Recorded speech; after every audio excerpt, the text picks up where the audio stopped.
Once there was a boy named Tobias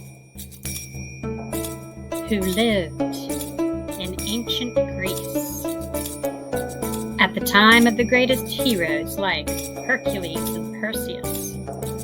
Tobias was a scribe, so he only thought he would read about adventures all his life but never go on one. His beloved mother fell ill, and he knew he must search for a cure. Tobias traveled to the great library of Alexandria for a cure, but he could not find one.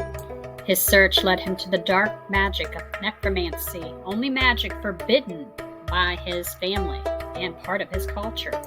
He found in the scrolls a way to be transported to other times and places. So he opened portals to try to find a cure for his mother. One portal led to Gorm, a Viking boy who was also using magic against his culture's wishes. In Viking tradition, only women were allowed to use magic. It was thought that men practicing magic in Viking tradition would make them weak, so it was forbidden in his family. Gorm's father died bravely in battle before Gorm was born. And Gorm grew up with his 3 sisters. As the only male in the house and seeing everyone else in the house practicing magic, who could blame Gorm for trying a spell or two himself? A second portal opened to ancient Egypt, where Tobias met a young girl named Animatic. In Egypt, magic was strictly separated according to gender. Offensive spells like curses were forbidden from being practiced by the women of the society.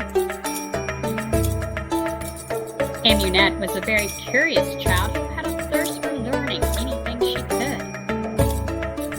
So when she found an offensive spell lying neglected on the dusty floor,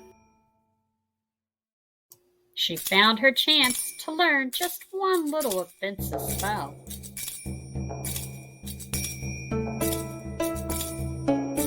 The last portal opened to an Inca village deep in the Peru jungle. Mikos was a villager there, and in his culture he could practice all the magic he wanted unprohibited. But he could not write anything down,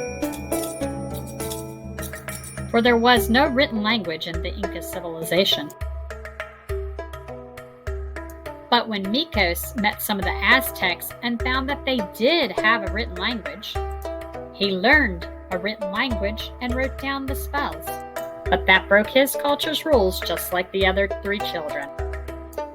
The gods and goddesses from each of the times and civilizations looked down from the skies and were angry. They threw the children down into darkness.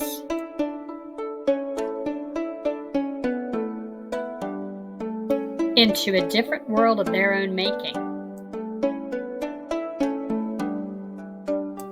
They took away the children's magical abilities, and the children must fight creatures from each of the different civilizations in order to get their magical abilities back, and in order to return safely home.